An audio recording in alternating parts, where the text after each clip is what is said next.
Eu sou Mário Persona e essas são as respostas que eu dei aos que me perguntaram sobre a Bíblia.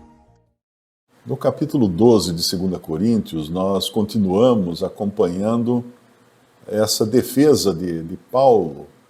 E a impressão que dá quando nós chegamos no versículo 11 é que ele não está muito certo de ter entrado nessa discussão, porque ele fala: fui nécio em gloriar-me, vós me constrangestes. Ou seja, eu como que fui obrigado a contar as coisas. Mas como nós vimos numa outra vez, ele não se gloriava de si mesmo, mas ele se gloriava das coisas que o Senhor fez nele. Por isso que ele até usou a expressão: conheço um homem em Cristo. Era diferente de falar eu fui ao terceiro céu. Não, um homem em Cristo. E de alguém assim me gloriarei eu, ele falou no versículo 5. Mas de mim mesmo não me gloriarei senão nas minhas fraquezas. Então os sofrimentos dele eram as únicas coisas, as dificuldades dele eram as únicas coisas das quais ele podia se gloriar, vamos dizer assim, porque ele termina no versículo 10 falando: por isso sinto prazer nas fraquezas, nas injúrias, nas necessidades, nas perseguições, nas angústias, por amor de Cristo, porque quando estou fraco, então sou forte. E aí ele vai: fui nécio em gloriar-me, vós me constrangestes, eu devia ter sido louvado por vós, visto que em nada fui inferior aos mais excelentes apóstolos, ainda que nada sou. Lembre-se de que ele usa muita, em abundância, linguagem irônica nessa carta. Quando ele fala dos mais excelentes apóstolos, ele está se referindo àqueles que se diziam grande coisa. E seria o mesmo que ele falar dos superapóstolos, que eram tão glorificados diante dos coríntios. Então os coríntios estavam tão impressionados com esses homens que estavam influenciando eles, que acabaram desprezando Paulo, relevando Paulo a um segundo escalão, digamos assim. É muito comum as pessoas ficarem impressionadas com homens, com diplomas, com cursos, com títulos, com várias coisas, e desprezarem alguém que realmente era um servo do Senhor, trabalhando humildemente entre eles, porque assim é nas coisas de Deus. Nós nunca devemos nos esquecer de que o homem mais sublime que já pisou nessa terra foi também o mais desprezado. O Senhor Jesus, aqui neste mundo, ele foi tratado com desprezo, ele foi castigado, ele foi humilhado, ele foi chicoteado, ele passou por todas as agruras, sendo ele Deus e homem, vindo na forma de servo.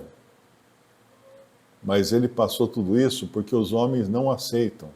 Tem um versículo interessante que se refere ao anticristo, em João capítulo 5, versículo 41, ele fala: eu não recebo glória dos homens.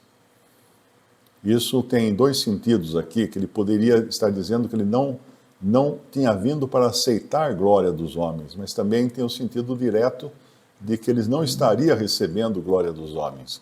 Eu não recebo glória dos homens, mas bem vos conheço que não tendes em vós o amor de Deus. Eu vim em nome de meu Pai, e não me aceitais. Se outro vier em seu próprio nome, a esse aceitareis. De quem ele estava falando? Ele estava falando do anticristo. O anticristo é um que virá em seu próprio nome, fazendo sinais, fazendo maravilhas, fazendo grandes milagres, descer fogo do céu e tudo mais, mas vindo, exaltando-se a si mesmo. Esse será bem recebido. E Paulo, como nós sabemos que ele é um servo do Senhor, vindo no mesmo espírito que o Senhor veio nesse mundo, ele certamente não foi recebido, porque ele não era o tipo de pessoa que a carne deseja. A carne não quer isso. A carne quer um alguém muito elevado nas coisas humanas. É por isso que nós sabemos que o cristão não deve se envolver em política, porque na política existe muito espaço para a glorificação da carne, a exaltação do homem. E muitas pessoas acabam se apegando a um homem, a um líder, a alguém, achando que é grande figura, quando todos perecem, né? Maldito homem que confia no homem, que faz do braço mortal a sua confiança. Então aqui, Paulo abre esse versículo 11, fui nécio em gloriar-me, visto que nada fui inferior aos mais excelentes apóstolos, ainda que nada sou, aos superapóstolos. Ele está usando a linguagem aqui de ironia, porque é assim que ele está tratando todo esse assunto diante dos coríntios, que não estavam percebendo que eles eram enganados por homens que se exaltavam a si próprios. E o versículo 12, ele fala que os sinais do meu apostolado foram manifestados ou manifestos, visíveis entre vós, com toda a paciência, por sinais, prodígios e maravilhas.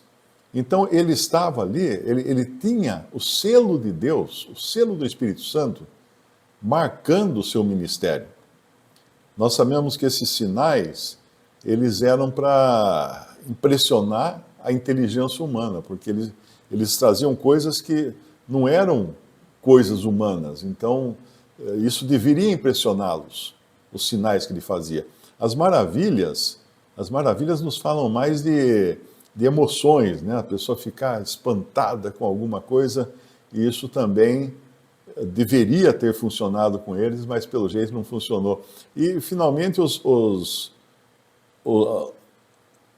prodígios, né, seriam as maravilhas, seriam coisas que super-humanas, né, sobrenaturais. Esses sinais todos, essas coisas sobrenaturais que ele trouxe consigo, porque o Espírito Santo trabalhava nele, não foram suficientes para eles perceberem que aquelas eram provas do seu apostolado. Eram, vamos dizer assim, estavam comprovando quem ele era e o que ele estava fazendo ali. Esse era um apóstolo de Deus. Hoje nós temos muitos falsos apóstolos dizendo-se alguma coisa, os caras se declaram a si mesmos apóstolos. É como se eles pusessem as mãos em cima de si mesmos, né? E se consagrassem apóstolos, como Napoleão, quando foi coroado imperador da França. Napoleão tirou a coroa não sei se era do Papa ou do Bispo, e pôs ele próprio na sua cabeça, que ele quebrou o protocolo, porque na realidade era uma autoridade eclesiástica quem coroava o imperador. Ele pegou a coroa e pôs na sua própria cabeça. De tão altivo e tão soberbo que ele era. Ele não queria ser coroado por uma autoridade eclesiástica. E no versículo 13, ele continua se defendendo, pois em que tendes vós sido inferiores às outras igrejas, a não ser que eu mesmo vos não fui pesado. Perdoai-me este agravo. Mais uma vez, ironia aqui.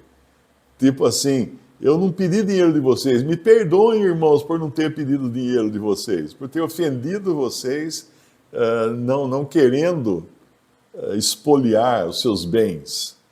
Porque pois em que tendes vós sido inferiores às outras igrejas, a não ser que eu mesmo vos não fui pesado. Perdoai-me este agravo. Perdoa eu ter feito isso com vocês, não ter sido pesado. E no versículo 14 ele fala, eis que aqui estou pronto. Aí ele fala de uma terceira vez, né? Aí ter convosco e não vos serei pesado. Pois que não busco o que é vosso, mas sim a vós. Porque não devem os filhos entesourar para os pais, mas os pais para os filhos. ele dá um princípio aqui interessante também. Não se trata aqui de entesourar no sentido de ficar rico, hein? De os pais acumularem tesouros para que os filhos tenham uma vida sossegada depois, uma vida rica e... Não, não é isso. Nós já sabemos até que existe um ditado muito comum. Aqui em Limeira existem muitas famílias que eram bem ricas e poderosas, indústrias, donos de indústrias, tudo. E o ditado é sempre aquele: avô rico, avô nobre, pai rico, neto pobre. Então, hoje existem várias pessoas que eu conheço, inclusive da minha geração, que eram os boys, né, os meninos ricos aqui da cidade. Tinham a moto mais bonita, o carro mais bonito, tal, porque o avô tinha sido nobre, o pai era rico, porque agora era um grande industrial, e os filhos, naquele momento, adolescentes com 15, 16 anos, eram ricos também. Mas hoje eu encontro eles, eu vejo, nossa, o que aconteceu? As indústrias foram ou vendidas ou fechadas, alguns, inclusive, vêm até perguntar se eu não sei de algum emprego, alguma coisa assim, porque realmente perderam tudo, né? Eram famílias muito ricas, muito nobres, muito poderosas na cidade, mas que perderam tudo.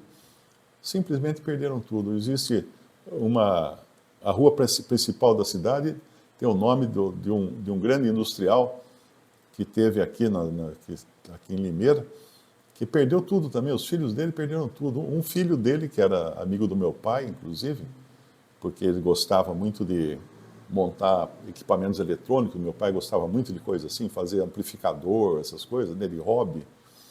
Esse homem acabou morrendo na miséria, dentro de uma Kombi abandonada num terreno, e era um homem que às vezes meu pai ia lá conversar com ele, no palacete que eles moravam aqui em Limeira, e eu ia junto, que era menininho, né, era pequeno, eu ia junto porque eu ficava brincando com o filho dele.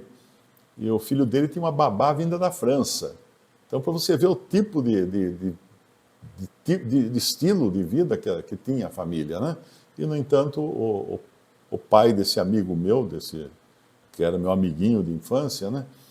O pai acabou morrendo como indigente depois que foram descobrir quem ele era, que tinha morrido dentro de uma Kombi abandonada num terreno baldio. Então, isso tudo, porque os homens dão valor à aparência, ao poder humano, às coisas altivas, aquilo que é valorizado entre os homens. Por isso que quando Cristo veio, ele simplesmente foi desprezado. E aí Visite o canal Respondidas no YouTube. Também respondi.com.br e 3minutos.net. Baixe os livros e o aplicativo.